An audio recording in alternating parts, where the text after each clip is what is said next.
I've learned in my life, the biggest thing about me, and this is a lesson every creator should learn, chocolate chip cookies was an accident. Someone accidentally put chocolate chips into cookie dough, and then we have this wonderful thing. We all create accidents all the time. I'm just smart enough to recognize when my accidents are good, and I just roll with it. You want people to just keep telling their story, to keep going, to keep doing, to keep living. And everybody that does that is actually encouraging others to keep living. And I think that's, especially right now, very powerful. Welcome to the Stark Reflections on Writing and Publishing podcast. There has never been a better time for writers. More information, options, and opportunities are available to you, but navigating these requires insight. Join Mark Leslie Lefebvre as he draws upon more than a quarter century of experience as a writer, a bookseller, and a trusted book industry consultant to explore and reflect on the writing and publishing landscape to help you make informed choices on your writer journey.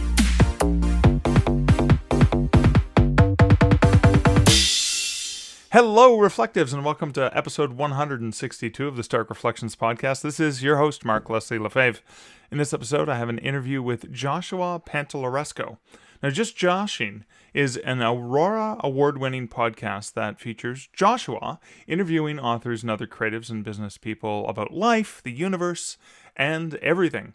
Conversations in his podcast have gone from important topics such as glitter to some serious topics about health, success, and pursuing dreams. And I should say that's glitter with a capital G, although it could be glitter because that's really important too. In any case, I was recently on Joshua's Just Joshing podcast. I've been on there a number of times and met him at When Words Collide in Calgary years ago, and it's always fun to catch up with him, but this is the first time I've had him on my show. And that's coming up later in the episode. Before I get on to the other introductory bits, let's hear a word from this episode's sponsor, Findaway Voices. Findaway Voices is a platform that can allow you to take your audiobook to that next level. They will find a way to give you your voice back as an author. See what I did there? Well, the whole idea behind Findaway Voices is empowering the author when it comes to audio. So if you're looking for a narrator to work with for your book, you can use Findaway Voices. They have a project manager style system where someone will be assigned to your work, and they will narrow down from the thousands of narrators out there the best 5 or 10 based on the project that you fill out. And you can do that. There is a $49 service fee, but if you have a Draft Digital account, you can click on your ebook within your Draft Digital account, say, I'd like to make an ebook. It'll punt over all of your metadata for that book to sort of start to set it up, which kind of saves you, about 75% of the rekeying work. But the cool thing is it saves you that $49 finder's fee for working with the project manager on Findaway Voices, which is kind of cool. So you can actually find the narrator for free. Now, in terms of the cost, the narrators can charge anywhere from $90 to $500 an hour, and usually the project manager will find you a bunch of different artists or professional voices somewhere in that range to give you a choice so you can kind of hear what's out there. If you already have an audiobook ready to go, you can use Findaway Voices for distribution, and they distribute to 43 and counting retailers and library systems. But they not only allow you to distribute, but they allow you to control your price, because through ACX and on Audible, you have no control over your price. Now, that is the one platform that you can distribute to either directly or through Findaway Voices where you don't have control over the price, but you have the control over the price on every other retail platform as well as to the library markets. And you can set that through Findaway Voices. You can also do promotional pricing. So if you're trying to do sales, they have a great partnership with Chirp where you can look at getting Chirp deals. I've done some Chirp deals and Apple Books deals through Findaway Voices. You can also get giveaway codes so you can give away audiobooks. So there's lots of choices, lots of opportunity for you using Findaway Voices for audiobooks. And if you're looking at exploring how you can leverage audiobooks through Findaway Voices, you can check them out over at starkreflections.ca/Findaway. Okay, now time to go over some comments from recent episodes. So for episode 160, which was my interview with Mark Dawson, Carol Begin said, "Great interview with Mark Dawson. I couldn't help but share my own reflection here." Oh, awesome. I love when you guys share reflections. Thanks, Carol. This is exciting. Okay, to Carol's reflection. In reference to Mark's offer, this is Mark Dawson's offer, for a free book at the back of his print book, which didn't resonate with print readers as well as it does for ebooks, I was thinking that the following could work. A printed bookmark could be inserted in the book as bonus swag/upsell offer. A QR code could appear on the upsell side of the bookmark. The reader could scan it with their phone and be taken to a promo page on the author's site where the reader is offered a chance to pre-order the next print book at a discount. Or later on, once more books are out, an exclusive deal on a bundle of books.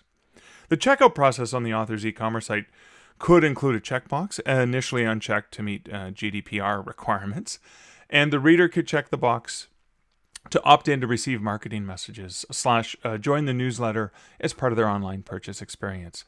I don't sell paperbacks directly yet, but this is something I'll be trying out once I start selling print books on my own author websites.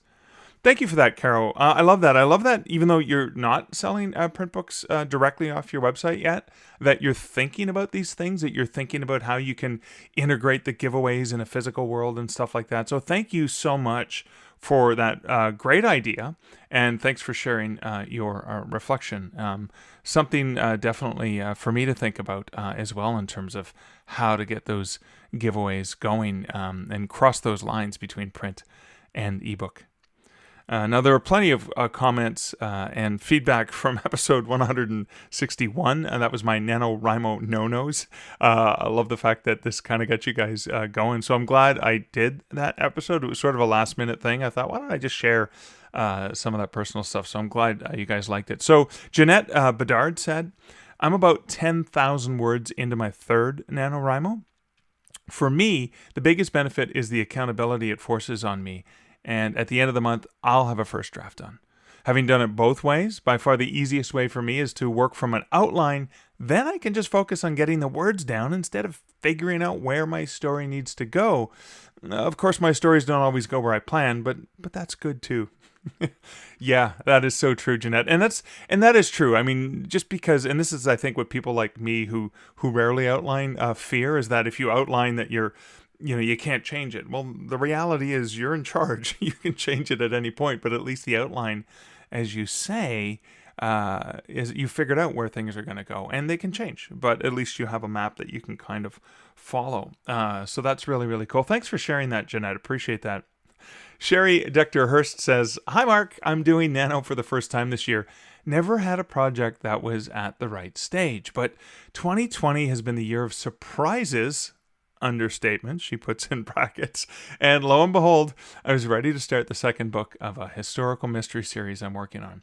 Book 1 was off with the development editor for 6 weeks, so timing was perfect.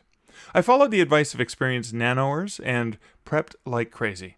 Got the outline solid. In fact, picked up some great outlining skills by doing a deep dive into Save the Cat and K.M. Welland's chiastic story structure, the research, endless research, ! And that's in parentheses, nailed down, and even did a mock cover.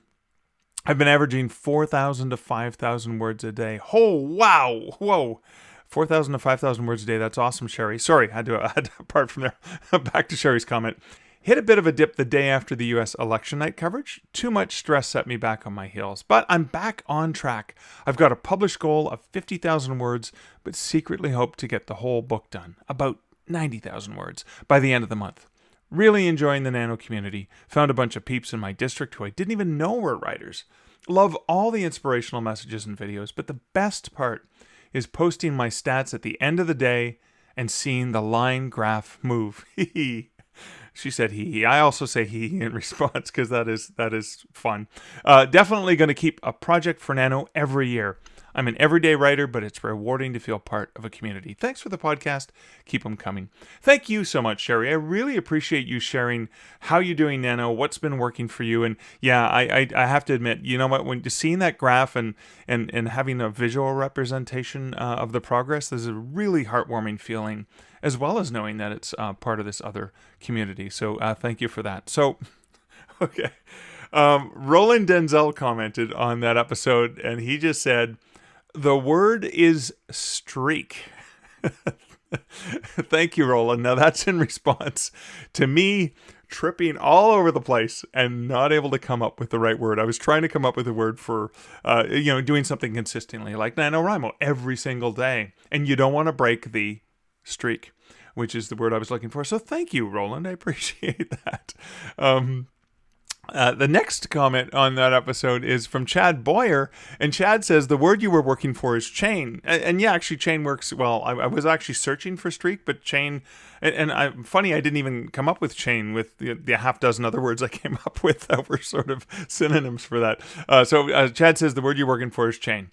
Funny enough, Chad says there's a Reddit AMA thread where Jerry Seinfeld said he never did any such thing.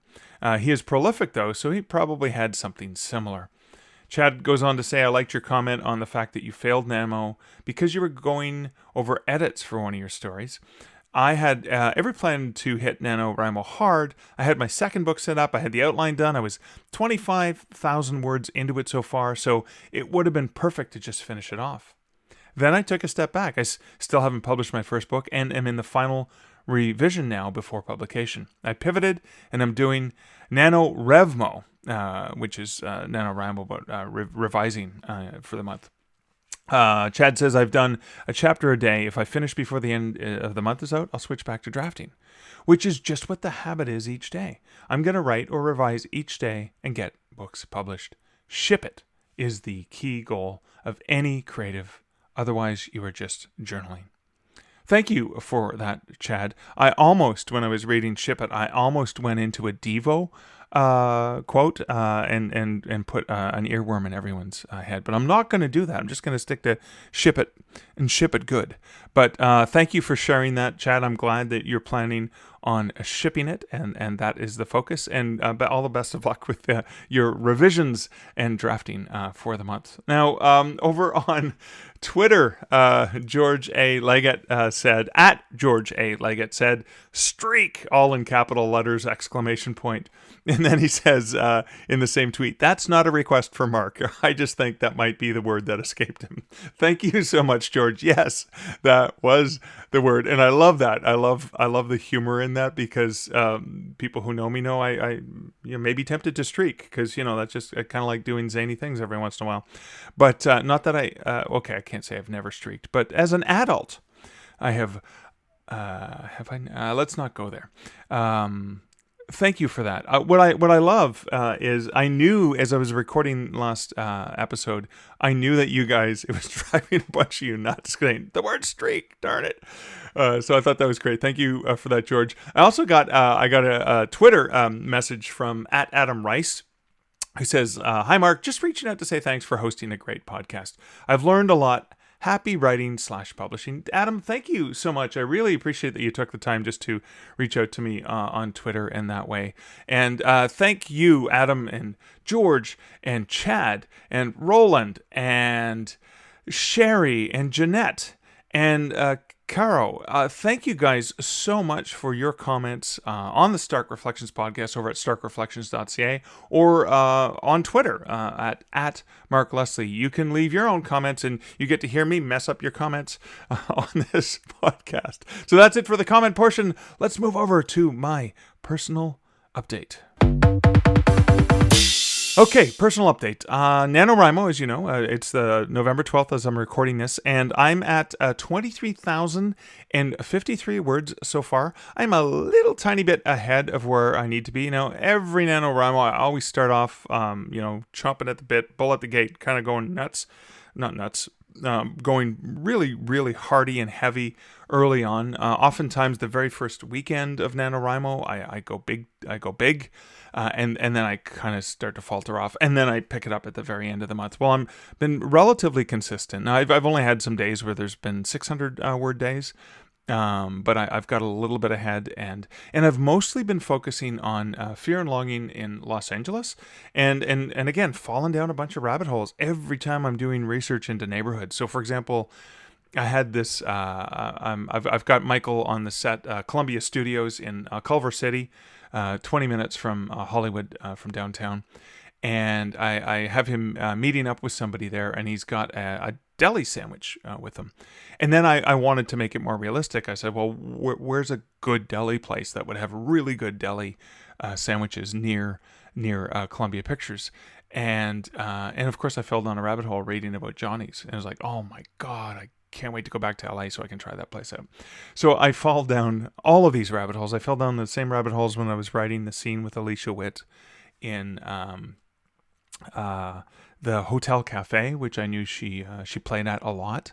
And that's right down the street from where I stayed my first time in LA. And where Michael is staying, because he's staying at the same hotel I stay at, because it makes it easier for me not to have to understand the layout of things when I can understand how long it takes to walk from point A to point B, because I've done it.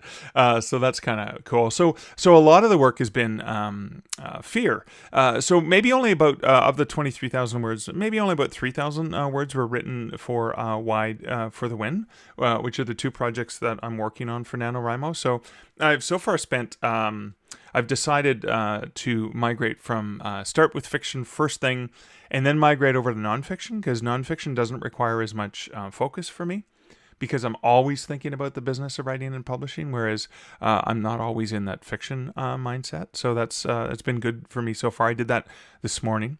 And then what I did, and this is kind of related to the awesome patrons of the show, is I wrote a part of a chapter or a segment from the early part of Wide for the Win.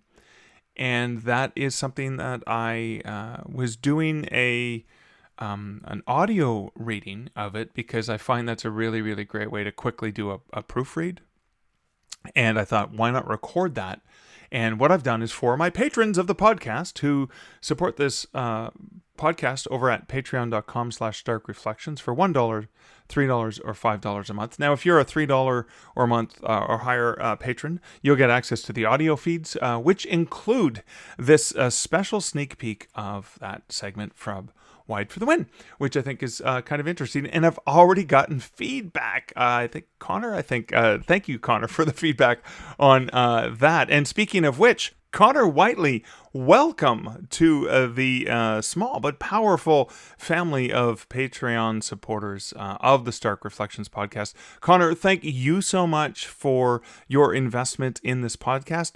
Connor, thank you, and thank all the patrons who support this podcast over at patreon.com/starkreflections, who get access to this additional episode that I just posted today, which is audio. It's only about a 10 maybe 12 minute segment, which is the sneak peek of Wide for the Win. I'll probably continue to do a little bit of that, as well as some of my reflections on other podcasts and other audio content, as well as some text and video and image content that I share over at for patrons over there. So thank you, Connor, and thank you to all my patrons. Well, that's it for my personal update and all the pre-introductory blather. And I'm realizing, let me know if you're listening to this.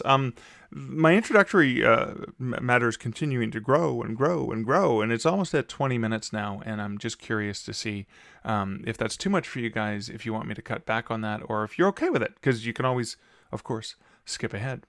But without further ado, here is my conversation with Joshua Pantalleresco.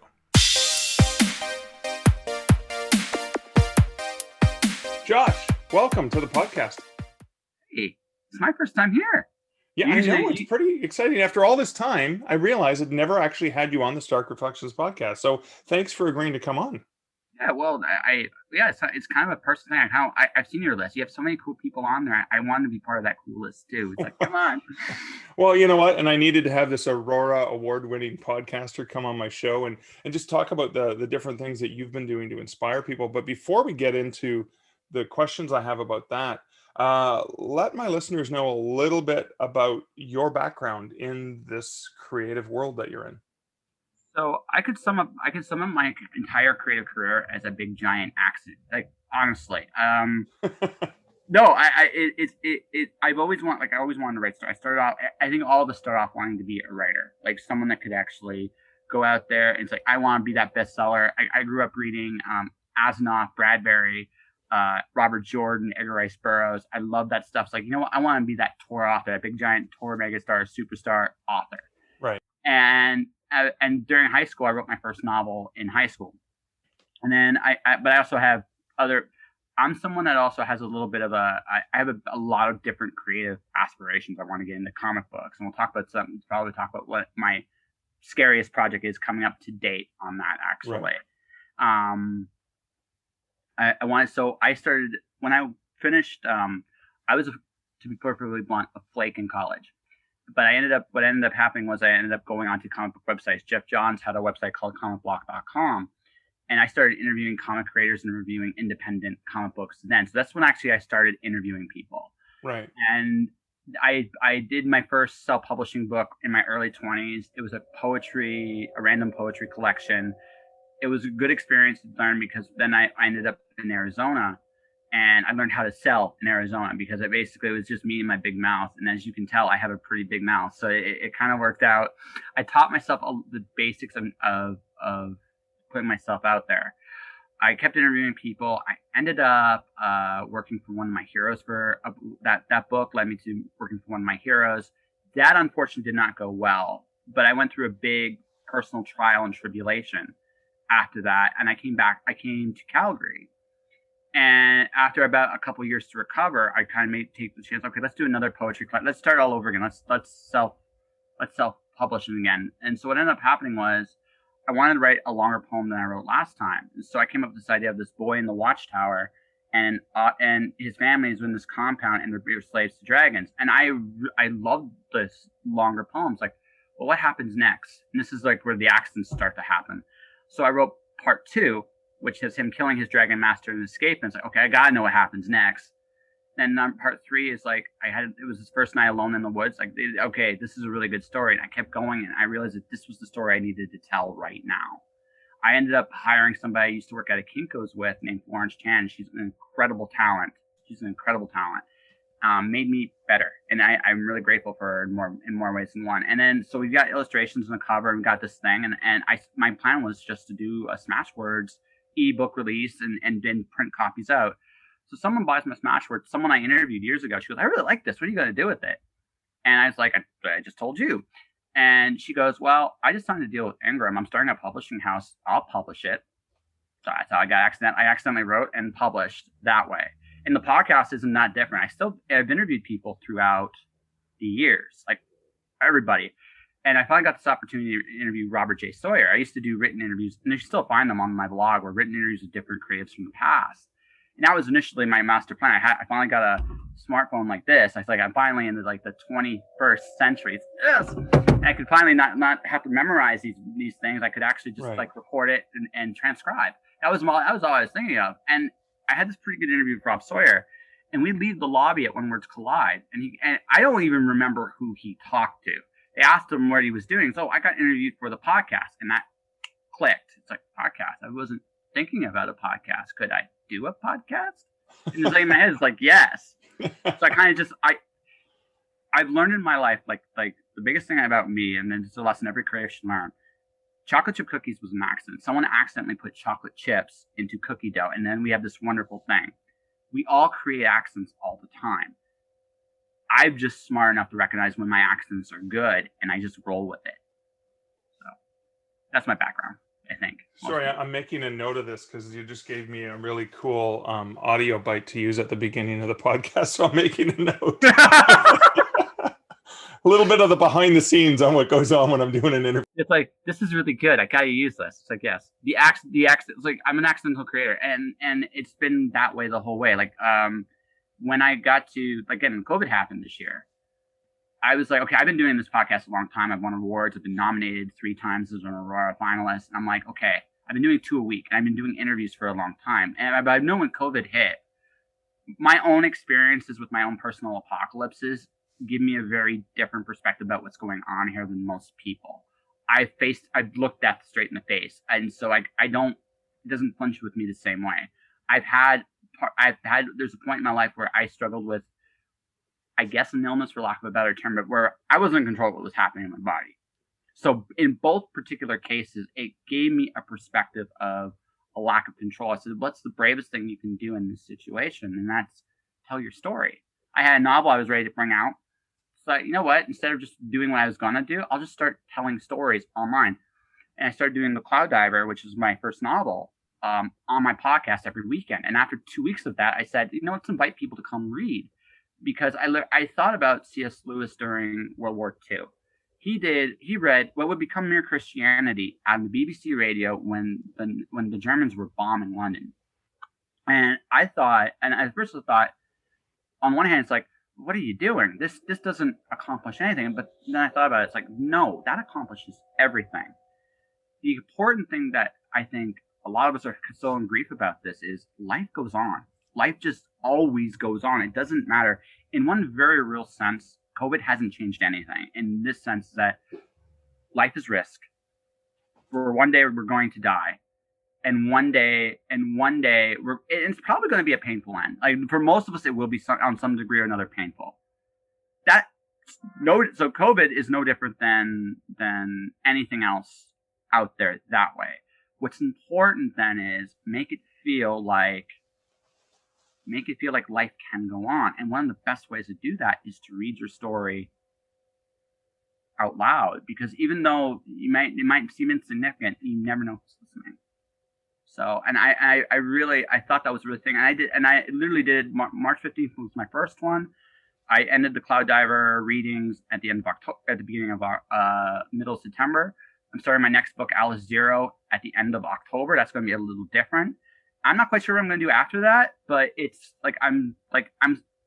been actually a surprisingly big hit on my podcast. Just inviting different people. I've had Findaway, I've had, different people coming on to read it as well. So I've just embraced my accidents, man. So you're getting other guest voices to read your novel, like a no, they're reading their stuff. I want them. Oh, okay. Sorry, I thought you were. No. I want them. No, I want them to read their stuff too. Oh, okay. Because I wasn't sure. I was like, wait, you're getting all these different people to read chapters of your book as your. No, that'd be awesome. I wish I was that smart. No, I'm not that good at the same. I'm okay, but I'm not that good. I want you to read your story, because it's the same thing. If you're reading your story, you're encouraging others to do the same thing. Right. And when you're encouraging others to do the same thing, there's this like it's not our darkness we fear, but our light. But when we shine, we give people permission to do the same thing. I'm very paraphrasing this quote. It's a long quote. It's one of my favorites, though. You want people to just keep telling their story, to keep going, to keep doing, to keep living. And everybody that does that is actually encouraging others to keep living. And I think that's, especially right now, very powerful. Right. Well, and that leads back to, I think it was the question that you said you asked yourself, is what is the bravest thing I can do right now? And it seems to be that you are willing to take a chance and put your neck out there and risk and take a risk in the interest of creating and in the interest of sharing or storytelling or whatever it is. I've been vulnerable. Like I said, I have a very, I can't speak for your own experience, but for mine, I came face to face with, I nearly died when I was 25. And I was just, there's just that moment where you kind of go face to face with the Reaper. You kind of look at it. It humbles you. It humbles you in a very real way. And when you go through that, you come out of it on the other side of that, you're still here, right? It didn't kill you. One day you're going to come back to that point again. So I realized that, honestly, the strongest you can actually be is when you are willing to be completely open. It takes strength. It's not strength to bottling up, have pride, going, no, that doesn't take strength. I'm hurting. I need help. I'm this, I'm that. That's real strength. Because if you're willing to be vulnerable, right, you open the door to some amazing connections. And that's it. I look at my own history, not just me, but my parents and my grandparents, and I thought, you know what, they would have been a lot happier if they had been willing to be vulnerable. And I don't want to be miserable. I don't want regrets. The thing that hurts me the most is if I have this bad voice in the back of my head. It's if I try and fail, cool. If I try and succeed, well, I'll have to deal with imposter syndrome. because we all have to deal with that on some level. But I can learn to get out of my own way. Right? I can figure that out. But if I never try, that hurts. That really, really hurts. Right. I'm curious to ask a couple follow-up questions. I'm curious to ask, and I hope it's not offensive that I go there. But you talked about staring death in the face when you were 25. Are you willing to share or elaborate? Sure, I can tell you what happened.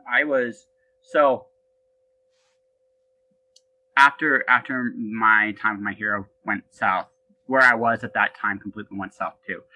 I was at a point, I was slowly starving. I was getting food, but what I'd have to do to survive was, especially that last 6 months of my time there, was brutal. My job, I didn't have a car. I was in a small town. There was no easy way to get to the other town. So I would get up at like 3 o'clock in the afternoon to work a midnight shift. I'd hitchhike, I'd walk, I would do whatever I could just to get to work. And I get a ride home, but you're doing that. You do that for even a few months. It breaks you. And not only that, I was struggling. Even before then, I was struggling to get by, and my teeth, especially the top of my teeth, slowly but surely were breaking. Right, like I ate a French fry, and part of my tooth just disappeared. It was my body not getting enough of what it was needing. And so there was this moment. I lost my job there when I finally moved there, and I looked literally out. I remember I was in Sholo, Arizona, and I lived right at the edge of town, so you could literally see it. And I just looked out, and I saw like this shadow, like literally, and it was just far, far away. And I knew it was coming for me. I didn't know how I knew it was coming for me, but it was coming for me. It was far, far away still, but if I kept going down the path I was going down, it would have killed me. And also, but the interesting thing about that, and I think this, like for me, this was the most interesting thing, there was no judgment. Like if I had decided to continue going down that path, it would have been okay. I would have missed out on so many other things in my life though. But if I had wanted it to go all the rest of the way, I could have, and that would have been it. When you look at and then at that point, it hits you. I'm going to die one day. And the interesting thing for me was, I'm supposed to, but not necessarily right here. Right. That's up to you. And I'm like, okay, at some point it won't be up to me. So I still hope that's a long way away, but it kind of like I say, I've probably been one of the most optimistic people online since this whole thing has begun, but that's also because I've made, like, when this happened, I was already at peace with my own mortality. Consequently, I'm not much actually scares me. There are things that do, but they're not the things you'd expect. And so it's one of those things where it's just like, I've been through all my fear. I've accepted that anything can happen to me. So I might as well just take any risk I want because I'm free to do that. It doesn't matter. Because it will work out or it won't. And either way, I'll learn something. I love that, right? Because I think you can limit yourself by telling no to yourself and immediately removing all possibility of great things, right? By taking a risk, by putting your neck on the chopping board, by saying, I'm willing to put myself out there, I'm willing to ask, I'm willing to try, you have the chance that there's going to be success. But you definitely remove all chances if you stop yourself, right? And oftentimes your failures actually lead to other successes. That's the other thing that's really interesting about it too, because, okay, I'm being a freelancer this year. I got my first article is going to be coming out soon from Anime Herald. I've tried, like, seriously, the things I've done this year. I've applied to HBO. I've tried to get Alice Cooper on my podcast. Brandon Sanderson. I don't care, right? I just don't care. I've applied to HBO for a podcasting producer's role. I've tried CBC in Whitehorse, Yukon, because I don't care. I will do this because I'm not. What are you going to tell me? No? Okay. I'm exactly where I'm at, right? Yeah. It doesn't hurt me one little bit. And sometimes the rejections are incredibly nice, let me tell you. They're actually ridiculously nice. But the fact is, I'm willing to take every chance, every swing of the bat I possibly can, because it's not like we're all going to strike out. That's easy. We know what it's like to get our asses kicked. We've fallen off the bicycle. You've slipped and fallen, I'm sure, on ice. I mean, we play hockey. It's like, whoop-wee! right? Yeah. We've all done that. But you don't like there's a friend of mine, he said there's your comfort zone and there's where the magic happens. I have 8 rules to success. The 8th rule is stay uncomfortable. I deliberately chose this year to be as uncomfortable as I possibly can. This was always going to be that path, no matter what, whether COVID happened or not. But that's because it's the only way I can grow. It's the only way I can actually learn to do new things. Because now I'm forcing myself to face some of the things I fear, because that's how I grow. Well, I have to ask then, because you do take those chances, you try. Is there anything in recent history where you wanted to do something, you wanted to try something, but the fear actually stopped you, and that you wish you had just asked or done that thing? Yes, and actually, I'm about to face that fear. It's interesting. Like now, I'm like, I got no choice. I have to face it. I've opened my mouth. I put myself in a position where I've opened my mouth. I try to keep my word. I want to learn how to draw this during this time. I'm a big comic book guy. I love comics, and one of the hardest things as a comic book writer is getting those initial partnerships to work, right? So one of the ways around that is to learn how to do your own comics, but that requires me putting some actual effort to drawing, and yeah, it terrified me. It actually terrified me because I have no idea if I can be good at this. Like, it's like one of those honest, what the hell am I doing? Like, and I'm being very honest with it. Like, that's the, but I came up with something. So my solution is, and honestly, I'll even tell you, the first 2 words are giant, bold, like it's 1 page.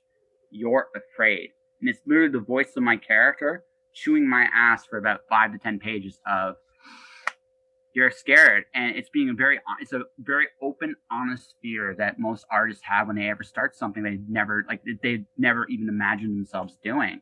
What am I doing here? What am I, like, I have this might be embarrassing. This, like, and I don't embarrass ET at all, but this might be embarrassing. This might not be good. And, I'm not going to be good right away. I have a plan for that, but it doesn't matter, right? It still might suck, right? And I want this so bad, though. So then that's part of the reason why this scares me so much. Right. Right? Does that make sense? Yeah, I think so. And I think potentially, do you find the fear motivating? Yes. Yeah. I think a little bit more down the road, I think I'm going to become a bit of a fear junkie. I realize that I do have that in me. When you're afraid, when you're legitimately scared, you're aware of everything. It is such a high, because it's the first, like, when you are completely, when you're completely in that fear, you see everything, you feel everything in a way you don't feel. Your adrenaline picks up. It's such a hyper aware moment, and it's amazing because it's just one of those things where, you realize that those fears are, they're almost like limitations, and they're self-set limitations. Right. A lot of times, right? I'll tell you something else I'm still scared of. I'll have to figure out how to overcome this at some point, and that's heights. Heights scare me, right? It's legit, like just a basic human phobia, right? Right. That, right? I look down, it's like, ooh, that's a long way down, and I'm so tiny, right? There's a part of that. That's just me being very honest with myself, and you always are going to have fears, but like, okay, the fear of I can't do something. There's only really one way to know if I can't do it. I try one issue of this comic. I'm going to start doing it on Instagram probably in about a week and a half. Right. I have a plan to cheat for the first 10, 20 pages as I get better, or at least confident. I'm hoping to get confident. That's my hope. Right. But the idea is, at the end of the first issue, is this good? Was this a story worth telling? And even if I don't go past that, I did it. I learned something. I grew. Now, maybe I don't want to do it after the first issue. Maybe it's too much work. Maybe it's like, but that's fine. That's totally cool. Right. I did it. That's the important part. That is cool. I like that. So I'm going to make an observation about you. Early in this interview, you talked about getting to work with one of your heroes, and I was getting excited to hear who the hero was, but then you said it went south. And knowing you the way that I do, I suspect that you purposely did not mention who the hero was because you're the kind of guy who never says a bad thing about anyone else. I've never heard, like, when people talk about you, I've only ever heard people referring to you in glowing ways, just the sweetness, the vulnerability, the openness. So I've never heard you say a bad word about anyone, but so there's okay. So I was leading to a question, no. This is prompting something, so I'm gonna just. I want to be very. I can be brutally honest about people, brutally, and I will be. Where I am very ruthless is my time. Right. I'm incredibly ruthless with my time. I treat my time like it's gold. Right. Right. I treat it like it's gold. If I feel you're wasting my time, I will let you know in no uncertain terms you're wasting my time. Right. I'm ruthless. I'm incredibly ruthless that way. Okay. I guess I've been lucky then. I haven't seen that side of you yet. So I'll tell you my criteria for that later. But to answer this thought, the reason also I don't mention it's a him. The reason I don't mention their name is simply not because I'm not above saying anything good or bad about them. I'm not unbiased. Like that's the honest answer. Right. You're recognizing I'm not that. unbiased. Okay. I have the truth of the matter is, as a creative, they are one of the best creators I've ever met. As a human being, they are a decent human being by and large, and that's a completely unbiased opinion. My own experience at the end of that was terrible, and it didn't have to be as terrible as it was. That's now I was a bad guy too, and I might have actually been the bigger bad guy of the two of us. Right. And I freely admit that, but a lot of the feelings and the anger I had in that moment, in those times, would have been just washed away had they just been honest about some things they weren't, or not, maybe not, or less misleading at the very least. And again, I'm biased. So if I go out there and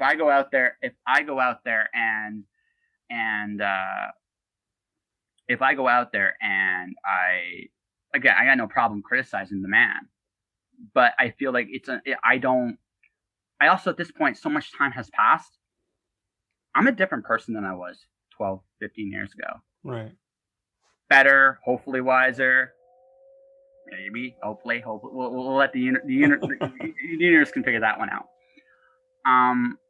But at the same time, like, that's a different person. And even though I do have a more recent experience with them, I could share, but I'm not going to. I do sincerely hope, and honestly, that they're happy, that they're doing what they want to do, that they're succeeding. I want them to succeed. Right. I really do. It's not. I'm over a lot of my anger with that situation. There's always going to be some. I think because we never really had the closure we should have had. There's always going to be some feelings there, at least on my end. But it's never going to be. It's never. I hate you. It's never like I'm not. It's not that. I wish, but again, some of my failures completely on me too. I wish I'd been more honest with some of my feelings at the time. I was younger and I didn't know better, and I wouldn't. And if that circumstance would happen today, I would let them know in uncertain terms that it wouldn't happen that same way. Right.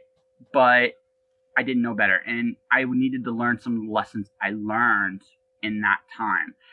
And the other part of that is too, why destroy somebody? Life's hard enough. I don't need to do it. Anyway. Well, I love the respect that you show, and also the recognition that you may have had this experience based on a whole bunch of other factors that don't necessarily mean, right? So it's kind of like slandering somebody for the sake of one experience or something that, even though it was a traumatic thing, it almost seems you're respecting not only the other person, but you're respecting the people you're talking to because you're trying not to bias them in any particular slant, right? Well, there's that. Yeah, absolutely. In that particular case, I could say a lot more mean things, and I'd be right to do it. But at the same time, it's 10, 12 years ago. Right. Right. Yeah. I mean, time has passed. And at the same point, like when I fixed my teeth, most of my hostility, because again, I almost had to deal with that to some degree. Right. And I'd be a lot more honest with some of my feelings. And I had to learn to let go of some, not just hostilities toward that particular individual, but myself. Right. And so I wish we were in better terms, but I can't fault them either. Again, this is just me being very, very brutally honest. But would they say nice things about me? No. And that's fine. Like I mean, that is their prerogative. They can believe whatever they want to believe. I'm not the same person I was 12 years ago. Right. So, but again, their experience with me, I've earned that opinion. Yeah. And again, I can openly admit that that's me, right? So okay. Have you always been an optimist? Yes. Yeah, like the whole way through, there wasn't a point in your life where you suddenly realized that optimism was not an answer, but optimism was an approach that you would take. Oh, this could go back a long way. So I remember one of my earliest memories is when I was 4 years old. My mom stopped breathing in Oshawa, Ontario. We were living in a small thing. She stopped breathing. She had asthma, and I remember that night very vividly. She had made it through because myself and my sister called neighbors and stuff like that. But I remember the ambulance carrying her out on a stretcher. Then years later, my parents, their relationship fell apart, and both of them did very terrible things to each other. And I was privy, unfortunately, to some things I never should have heard or seen. And I grew up knowing things about both my parents that I don't think a kid ever should really know. But the thing is, like I said, 10 years ago, I got my ass kicked hard. Life has never given me the luxury to ignore the fact that there are dark things out there. I'm very aware of them. But I've been hit so hard that's like, well, I have no choice. I have to look at what I can get from something. Optimism is not only an approach, it's a survival mechanism. It's one of those things where I look at it and go, if I don't find something good about this, and in every situation, no matter how bad it is, good comes from it. Right. And you have to recognize what those good things are, what you learn. And so once you realize that, people say, growing up, my dad says he's a realist. I've never bought into that area. Like, I think cynicism is by and large useless. I think realism doesn't exist. Nobody knows what the real world is actually like. So you either have so I can choose the thing I think is worthless, which is cynicism, or I can choose optimism because I can't be realistic. I have no clue what is real. So that's kind of like how I look at it is, that's my approach. Now, some people have they have their own struggles. And I've learned in the last few years that I accept that too. Like you have to. Right. Awesome. Well, that's a very upbeat and optimistic way to end this conversation. Can you please let my listeners know where they can find out more about you online? So my podcast, Just Joshing, airs 3 times a week, Tuesdays, Thursdays, 3 times a week now. Oh yeah, I know. 3 days. I think it's gonna end up being my regular thing. Like two in the week are interviews. One on the weekend is some form of story time, whether I'm reading something or like I'm doing right now my WWDC presentations. I actually debuted my narrative debut, Do a Tarot. I did Brad C. Anderson's book. I did that last episode. So it was, I learned so much doing that. So you can find me at pretty much any platform you like. I'm on all of them, but I have my website's jpantalleresco.podmatic.com. My website's jpantalleresco.wordpress.com. You can find my audiobook services, all my releases. My latest book is called Alice Zero. It's Alice in Wonderland is Greek mythology. Alice is Pandora. I am on Twitter and Instagram at jpantalleresco. My YouTube channel is Joshua Pantalleresco. And I think that's everything. I think so. Yeah, that's good. For now, at least for now, right? Yes. Until 3 months from now when we talk again, and then I find all these other great things you've done. Yes. Awesome. Thanks so much, Josh. Appreciate that. Yeah, thank you. That's cool.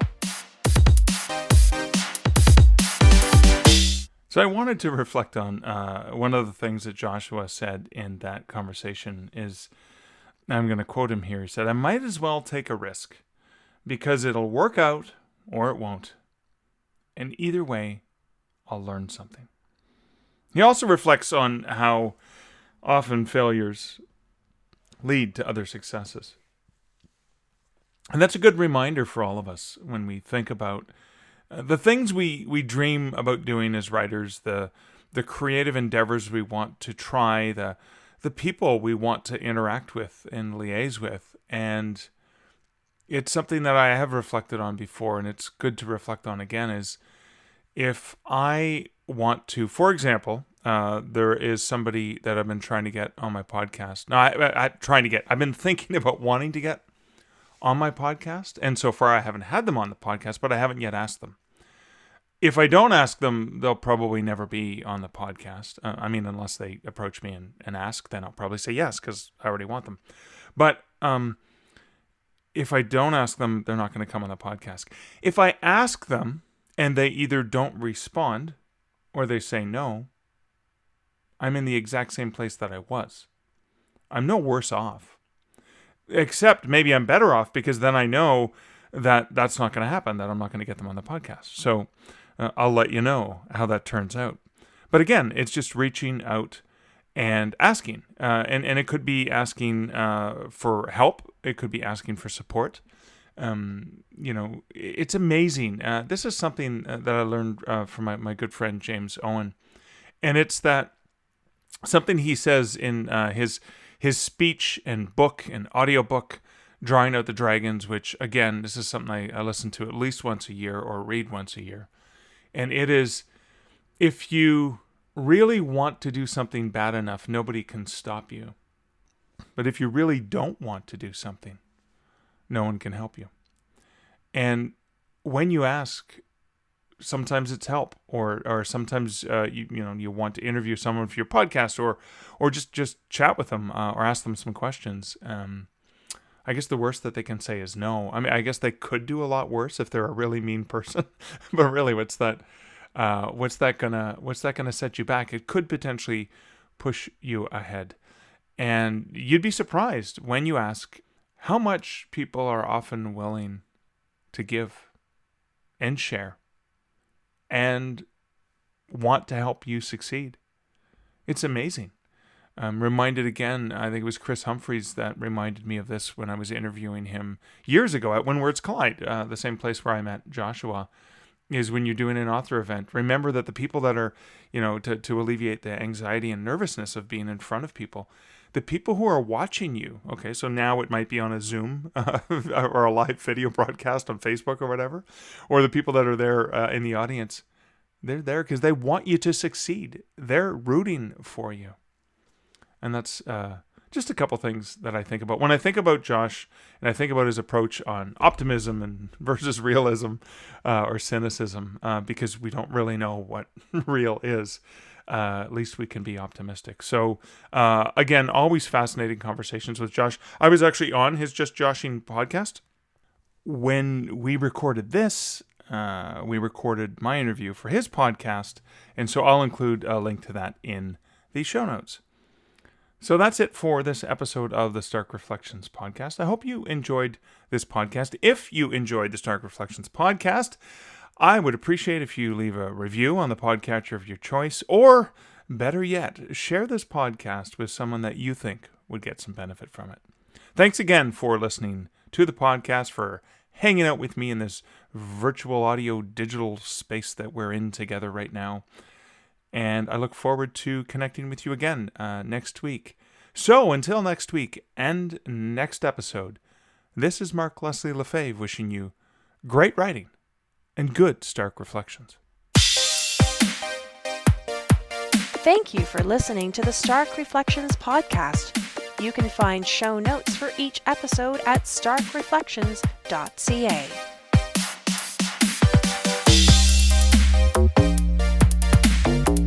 The music for this podcast, Laser Groove, was composed and produced by Kevin MacLeod. Check out more of Kevin's great music at incompetech.com.